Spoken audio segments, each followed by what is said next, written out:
आपलं दुःख जर कुणासमोर सांगायचं असेल फक्त दोघांसमोर सांगत जा, एक संत आणि दुसरे भगवंत. तुम्ही जर समाजासमोर जाल, तुमचं दुःख समाजासमोर रडू रडू सांगाल, समाज सुद्धा तुमचं दुःख रडू रडून ऐकेल, पण तोच समाजचा वाट्यावर येईन आणि तुमचं दुःख समाजासमोर हसू हसू सांगेल. लक्षात ठेवा.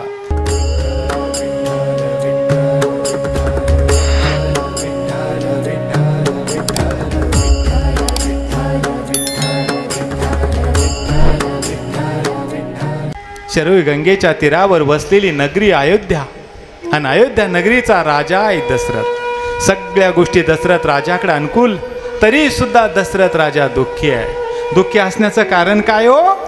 एखादी सुंदरशी बाग आहे, त्या बागेमध्ये प्रत्येक फळाचं झाड आहे, पण त्या झाडाला फळ नाही, कसं वाटावं?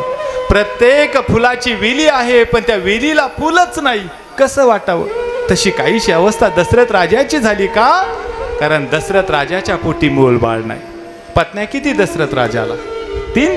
कैकेयी, कौसल्या, सुमित्रा. आपल्याला 3च पत्न्या माहिती आहे. दशरथ राजाला पत्न्या आहे 700, पण 700 पत्न्याच्या पोटी एकही मूल बाळ नाही. चिंतेत आहे दशरथ राजा. महाराज, आपलं दुःख जर कुणाला सांगायचं असेल ना, तर जगात फक्त 2च लोकांसमोर, 2च जणांसमोर आपलं दुःख सांगायचं.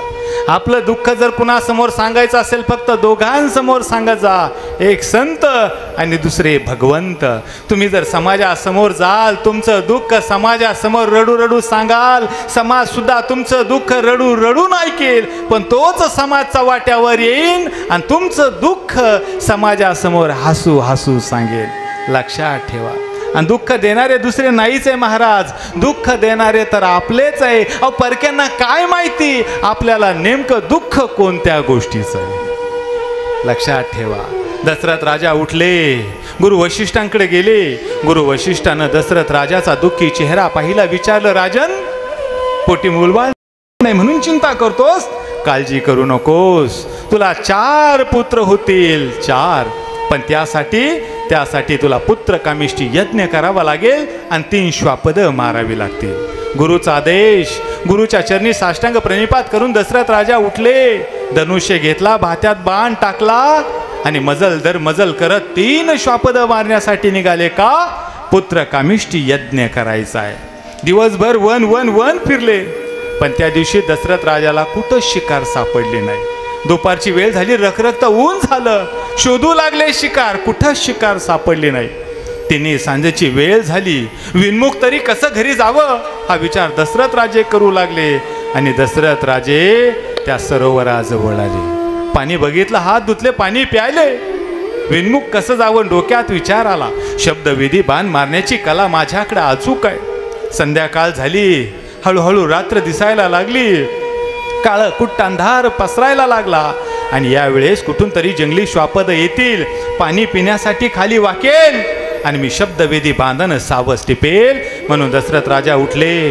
त्या सरोवराच्या बाजूला दाट झाडी आणि त्या एका झाडावर जाऊन बडले. धनुष्य घेतला, भात्यातला बाण काढला, बाण लावून सावध झाले. याच काळात एक घटना घडली. हिंदीमध्ये मानस रत्नावली नावाचा ग्रंथ आहे. रामायणावर संक्षिप्त स्वरूपात आलेला उल्लेख. यज्ञदत्त आणि शूद्री माता यांच्या पोटी जन्माला आलेला बाळ नाव श्रावण आहे. कुमार अवस्थेत आहे. एके दिवशी आपल्या वडिलांनी अंतःकरणातली इच्छा प्रगट केली आपल्या पत्नीजवळ. अगं, शेवटचा श्वास आहे, तोपर्यंत असं वाटतं एकदा जावं आणि त्या काशी विश्वेश्वराला कडकडून मिठी मारावी. पत्नीनं म्हणावं, वेडे का तुम्ही हलू बोला? आपल्या मुलांना ऐकलं ना, आपली इच्छा जर पूर्ण झाली नाही ना, त्याला खूप वाईट वाटेल हो. आणि का हो, तुम्ही म्हणता आपण काशी विश्वेश्वराला जायचं, पण आपल्याला कुठं दिसतं हो? तुम्ही जन्मांध आहात, मी सुद्धा जन्मांध आहोत, आपल्याला तो देव दिसेल का? आणि त्यावेळेस यज्ञ दत्तानी म्हणावं, अगं, त्या देवाला आपल्याला तो देव दिसणार नाही, पण त्या देवाला मात्र आपण दिसू म्हणून जायचंय. बस एवढा शब्द कुमार अवस्थेत असणाऱ्या त्या एकूण त्या एक मुलानं बा श्रावणानं ऐकलं. आई, काशी विश्वेश्वराला जायचं ना? बाबा, काशी विश्वेश्वराला जायचं ना? नका काळजी करू, मी घेऊन जातो तुम्हाला. काय करावं त्या लेकरानं? वाहनाची व्यवस्था नव्हती बाबा. पारडं तयार केलं, एका पारड्यात आईला बसवलं, एका पारड्यात बापाला बसवलं, कावड तयार केली आणि खांद्यावर कावड घेऊन मजल दर मजल करत आई वडिलांची शेवटची इच्छा पूर्ण करण्यासाठी श्रावण बाळ निघालेला आहे. दिवसभर चालत राहिले. त्या दिवशी त्यांना कुठंच पाणी मिळालं नाही. आता अंधारी काळी रात्र झाली. रातकिड्यांचा आवाज किरकिर करू लागला. कोल्हे कुत्रे लांडग्यांच्या कुठून तरी वाघाची डरकाळी यायची. काळजा धस्स व्हायचं आणि म्हणून त्या ठिकाणी मुक्काम करावा हा विचार त्यांनी केला. ज्या ठिकाणी दशरथ राजा बसलेले आहेत झाडावर, त्याच ठिकाणी काही अंतरावर यांचा मुक्काम पडला. रात्र भरपूर झाली. रात्रीचा दुसरा प्रहार उलटला गेला. पण आता मात्र यज्ञ दत्ताला श्रावणाच्या वडिलाला झोप नाही. या कुसावरून त्या कुसावर आणि त्या कुसावरून या कुसावर होऊ लागले. विचारलं, बाबा का झोप येत नाही हो? का झोप येत नाही? डोकं दुखतं का? नाही बाळा. हातपाय दाबून देऊ बाबा? नाही बाळा. बाबा काय झालं हो तुम्हाला? का झोप येत नाही? बाबा भूक लागली का हो? नाही बाळा, भूक सुद्धा नाही लागली रे. मग काय झालं बाबा? न राहून यज्ञ दत्ताने सांगितलं, बाळ सकाळपासून आज वन वन वन फिरलो रे, कुठंच पाणी मिळालं नाही. घसा कोरडा पडला, मरतो की काय अशी अवस्था झाली. बाळ कुठून तरी पाणी आणतोस का रे? आणि श्रावण बाळ म्हणाला, बाबा मी सुद्धा काय वेळ आहे का, माझ्या लक्षात आलं नाही. खरंच आज पाणी नाही मिळालं ना. बाबा काळजी करू नका, मी आता जातो पाणी घेऊन येतो. जवळ पडलेलं कमंडलू उचललं आणि शोधात निघाला श्रावण बाळ. शोधू लागला पाण्याला. कुठाय पाणी, कुठाय पाणी, कुठाय पाणी. त्याच वेळेस खळखळ खळखळ पाण्याचा आवाज झाला. आनंद वाटला. माझ्या बाबांना पाणी मिळेल, आईला पाणी मिळेल. सकाळपासून तहानलेलेत माझे आई वडील. कमंडलू घेतलं आणि कमंडलू घेतलं. ते कमंडलू पाण्यात बुडवलं आणि बुडबुड बुडबुड बुडबुड बुडबुड बुडबुड बुडबुड पाण्याचा आवाज झाला. त्याच वेळेस दुसऱ्या दिशेला दुसऱ्या झाडावर दशरथ राजे बसलेले होते. दशरथ राजाला वाटलं शिकार आली कुठून तरी. दशरथ राजे सावध झाले. दशरथ राजानं धनुष्य बाण घेतला, हातातला बाण काढला, दोरीला बाण लावला. बुडबुड आवाज झाला. काना इतकी दोरी ओढली आणि पाहता पाहता बाण सोडला. So so so so so so करत बाण सुटला. श्रावण बाळाच्या छातडात जाऊन घुसलो. जसा बाण छातडात गेला तसा श्रावणाच्या मुखातून शब्द म्हटला, आई ग, आई आई आई आई आई. शब्द कानावर पडला. सारं शरीर थरारलं. कुणाचा आवाज, कुणाचा आवाज? अरे अरे जंगली श्वापदाचा आवाज नाही हा तर लेकराचा आवाज दिसतोय. दशरथ राजे भरभर भरभर भरभर खाली उतरले. त्या आवाजाच्या दिशेने चालू लागले. पाहतो तर काय, अरे कुमार अवस्थेमध्ये एक लेकरू पडलेला आहे. हातामध्ये कमंडलू पाणी सांडत होतं तरी सुद्धा धरून ठेवलं का? आई वडील तहानलेले. कमंडलू सांडू दिलं नाही. छातीत बाण आहे. त्याच वेळेस राजांच्या अवस्थेमध्ये दशरथ राजे आले. हिंदू संस्कृती, राजांचा पोशाख बघितला, बाण सुटला, हात जोडला, नमस्कार केला. राजन कोण आहात तुम्ही? जसा हात जोडायला नमस्कार केला, छातीतला बाण झुकला आणि गळगळ गळगळ गळगळ रक्त ओघळायला लागलं.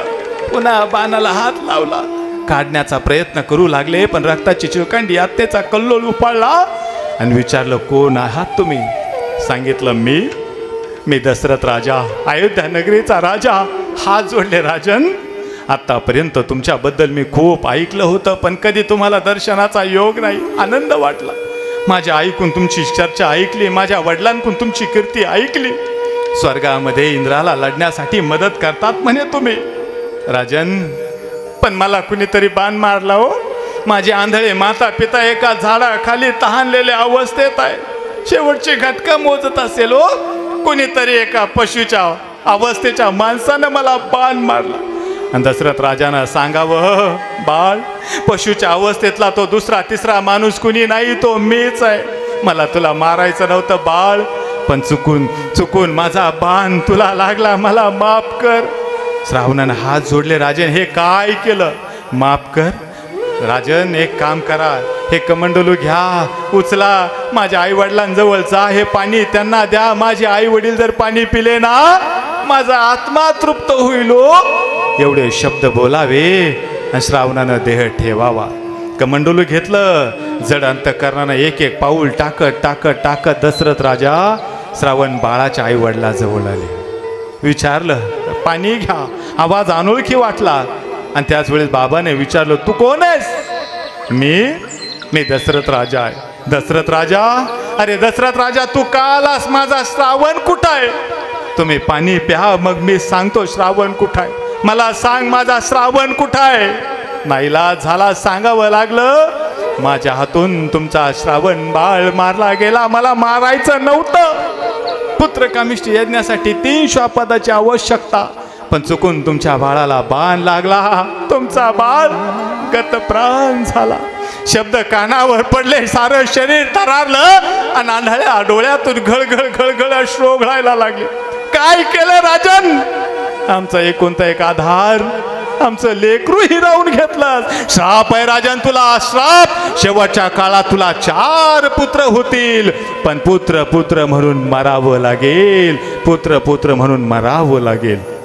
केलेल्या कर्माचा भोग हा भोगावाचा लागला. केले कर्म झाले केले कर्म तेची भोग आले. उपजले मेले आईशे किती. रडत होता बाप श्रावणाचा, रडत होती आई श्रावणाची.